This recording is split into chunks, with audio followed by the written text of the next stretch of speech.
Hello दोस्तों, मेरे channel में आपका स्वागत है। अगर आपको 90s का दौर याद है तो बाबा सहगल को भुला नहीं पाए होंगे। बाबा उन दिनों लाखों के दिलों पर राज किया करते थे। 90 के दौर में उनके जैसा शोहरत किसी को हासिल ही नहीं हुई। लेकिन क्या आपको पता है कि ज्यादा शोहरत और कामयाबी ही उनको तबाह कर दिया था। चलिए हम आपको बाबा सहगल के सिंगिंग स्टार बनने से लेकर उनके डूबने की पूरी कहानी सुनाते हैं। बॉलीवुड में रैपर पॉप सिंगर तो कई आए, मगर बाबा सहगल जैसा कोई नहीं आया, ना कोई आएगा। इनकी कहानी शुरू होती है यूपी की राजधानी लखनऊ से, जहां वो एक मिडिल क्लास फैमिली में 23 नवंबर 1965 को पैदा हुए थे। पिता सरकारी नौकरी करते थे और बेटे हरजीत सिंह सहगल को इंजीनियर बनाना चाहते थे। अब हरजीत सिंह सहगल कैसे बाबा सहगल बना और इंजीनियर से कैसे पॉप गायक बन गया, ये कहानी बड़ी मजेदार है। लखनऊ के कॉलविन तालुकेदार कॉलेज में बाबा का दाखिला करवा दिया गया। वो परिवार के दबाव में पढ़ाई करते थे, लेकिन बचपन से ही मन किशोर कुमार के गाने सुनने में ज्यादा लगता था,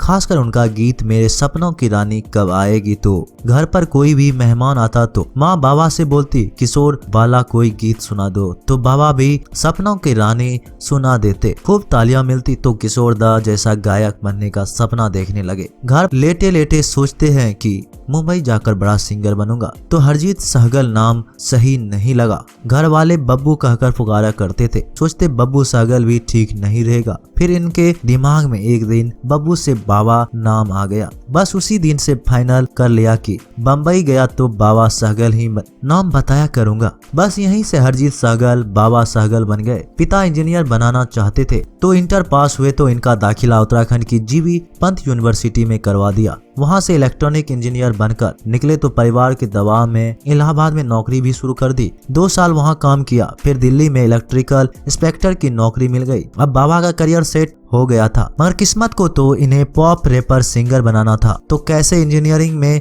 मन लगता। एक दिन घर पहुंचे और माँ को साफ बोल दिया कि 9 से 5 की नौकरी अब नहीं करनी, मैं मुंबई जा रहा हूँ सिंगर बनने। माँ हैरान, बोली अरे तुम्हारी इतनी अच्छी नौकरी है, अच्छी सैलरी है, अब शादी होगी, बच्चे होंगे, सब कुछ छोड़कर कैसे तुम मुंबई जाओगे। मगर बाबा ने साफ बोल दिया कि उनको शादी, बच्चे और नौकरी नहीं करनी, किशोर दा जैसा बड़ा सिंगर बनना है। खैर बाबा के इंजीनियर बनने की खुशी में उनके पिता ने एक मारुति 800 कार अपनी पेंशन के रुपये से लेकर उनको गिफ्ट की थी। 1990 में 24 से 25 साल की उम्र में वो उसी कार से दिल्ली से मुंबई पहुंच गए। वहां उन दिनों बाबा का एक दोस्त अतुल चूड़ामणि रहता था, जो मशहूर कंपनी मैग्ना साउंड में मैनेजर था। उन दिनों मैग्ना साउंड अकेली ऐसी कंपनी थी जो बॉलीवुड संगीत को टक्कर देती थी और नए सिंगर्स को अवसर भी। दोस्त की मदद से मैग्ना साउंड ने बाबा के 2 ऑडियो एल्बम निकालने का फैसला कर लिया। 1990 और 91 में 2 एल्बम आए, दिलरुबा और अली बाबा, मगर बाबा सहगल को बड़ा झटका लगा। वो दौर उदित नारायण, कुमार सानू और अलका याग्निक के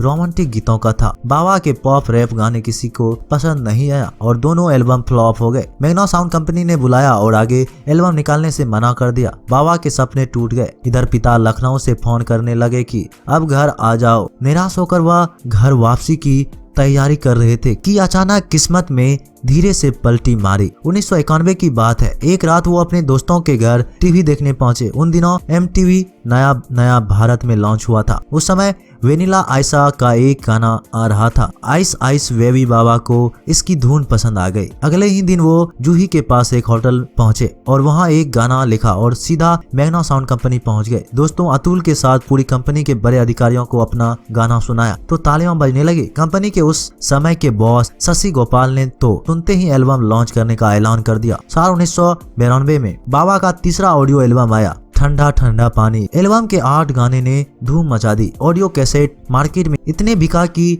बाजार से सारा स्टॉक ही गायब हो गया। इंडिया के पहले रैपर बाबा सहगल की कामयाबी देख टाइम्स ऑफ इंडिया ने 2 महीने बाद पहले पन्ने पर उनकी बड़ी बड़ी खबर छापी। मगर अभी तो कामयाबी शुरू हुई थी। कंपनी ने फैसला किया कि ऑडियो से बात नहीं बनेगी, क्यों ना वीडियो एल्बम निकाला जाए। फिर ठंडा ठंडा पानी एल्बम के एक गीत दिल धड़के मेरा दिल धड़के का वीडियो बनाया गया। बाबा के साथ एक्ट्रेस पूजा बेदी नजर आई। की भारत के पहले हिंदी म्यूजिक वीडियो दिल धड़के के ऑडियो ने धमाल मचा दिया। रेडियो से लेकर डीडी मेट्रो और MTV पर हर और बाबा सहगल गूंजने लगे। उनका सिंगिंग करियर रातों रात सुपरस्टार जैसा हो गया। इसके बाद उन्होंने कभी पीछे मुड़कर नहीं देखा। बाबा सहगल रोज नई ऊंचाइयां छूते जा रहे थे, चाहे रोजा फिल्म के गीत रुकमनी का हिंदी वर्जन हो या फिर 1994 में आए उनके एल्बम डॉक्टर डिंगरा का गाना मंजुला मंजुला। वही उनके एल्बम में भी मडोना और बाबा बचाओ न ने पॉप संगीत की आंधी चला दी। अब तो उनकी गायक की खुशबू बॉलीवुड तक पहुंच गई। 1994 में उनको बॉलीवुड फिल्म में हीरो का रोल ऑफर हो गया। इतना ही नहीं, इसी फिल्म में अनु मालिक के साथ मिलकर उन्होंने एक गीत गाया जिसने रिलीज होते ही कोहराम मचा दिया। गीत था आजा मेरे गाड़ी में बैठ जा। इस गीत के 4 साल बाद यानी 1998 में रिलीज हुई फिल्म मिस 420 भले ही नहीं चले, लेकिन ये गाना आज भी लोग गाते हैं। अब तो बॉलीवुड के गायकों को भी बाबा के रूप में एक बड़ा खतरा नजर आने लगा। हर और बाबा ही बाबा, मगर दोस्तों ज्यादा कामयाबी ही इनकी दुश्मन बन गई जिसने इनको बर्बाद कर दिया। 1997 की बात है। हर और बाबा सहगल का नाम गूंज रहा था, मगर वो दौर मुंबई में अंडरवर्ल्ड का था। बाबा की शोहरत और कामयाबी अंडरवर्ल्ड तक पहुंच गई। उनको भी बड़े माफिया के फोन आने लगे। वो गाड़ी खरीदने जाते या सामान लेने उनको वसूली की धमकियां मिलने लगी। पहले तो वो इन धमकियों को नजरअंदाज करते गए, मगर एक दिन 12 अगस्त 1997 को खबर आई गुलशन कुमार का मर्डर हो गया था। अब हर और दहशत का माहौल। बाबा को भी लगातार मर्डर की धमकी मिलती जा रही थी। गुलशन कांड से डरे बाबा ने देश छोड़ने का फैसला कर लिया। वो जान बचाने के लिए सिंगापुर भाग गए और वहां अपना कमाया हुआ पैसा निवेश कर दिया। मुंबई में भी भारी लोन पर बड़ी प्रॉपर्टी ली थी, मगर बदकिस्मती ने साथ नहीं छोड़ा। सिंगापुर में उनका काम नहीं चला। जीवन भर की कमाई निवेश में लगाई थी, वो डूब गई। वसूली के लिए बैंकों के फोन आने लगे। पूरी तरह बर्बाद हो चुके बाबा सहगल को सिंगापुर छोड़कर वापस भारत आना पड़ा। काम तलाश रहे सिंगर को GTV का म्यूजिक शो फिलिप्स टॉप 10 में मिल गया था, जिसे वो जावेद जाफरी के साथ करने लगे, मगर जिंदगी संभल नहीं रही थी। फिर एक दिन किस्मत ने थोड़ा साथ दिया। एक बार वो हैदराबाद एयरपोर्ट पर बैठे थे, अचानक चिरंजीवी वहां से गुजरे तो उनको पहचान लिया। उदासी की वजह पूछी तो बाबा ने पूरा हाल बता दिया। अगले ही दिन चिरंजीवी ने उनको फोन किया और अपनी तेलुगु फिल्म रिक्शावादू में एक गाना दे दिया। वो गीत था रूप तेरा मस्ताना। ये गाना हिट हो गया और तेलुगु फिल्म के दरवाजे बाबा के लिए खुल गए। थोड़ा काम मिलने लगा, मगर 2 साल बाद वो संगीत सीखने अमेरिका चले गए। बस उनकी बर्बादी की रही सही कसर यहीं पूरी हो गई। अमेरिका से वापस आए तो सब बदल चुका था। कोई काम नहीं दे रहा था, सब भुला चुके थे। फिर बिग बॉस में नजर आए तो साउथ फिल्मों में विलेन के छोटे मोटे रोल मिलने लगे, मगर अंडरवर्ल्ड की वजह से उनका करियर पूरी तरह तबाह हो चुका था। अमेरिका जाने के फैसले ने थोड़ी उम्मीद भी खत्म कर दी और भारत का पहला रैपर गुमनाम हो गया। वैसे इनकी निजी जिंदगी भी अच्छी नहीं रही। इन्होंने अंजू नाम की लड़की से शादी की थी।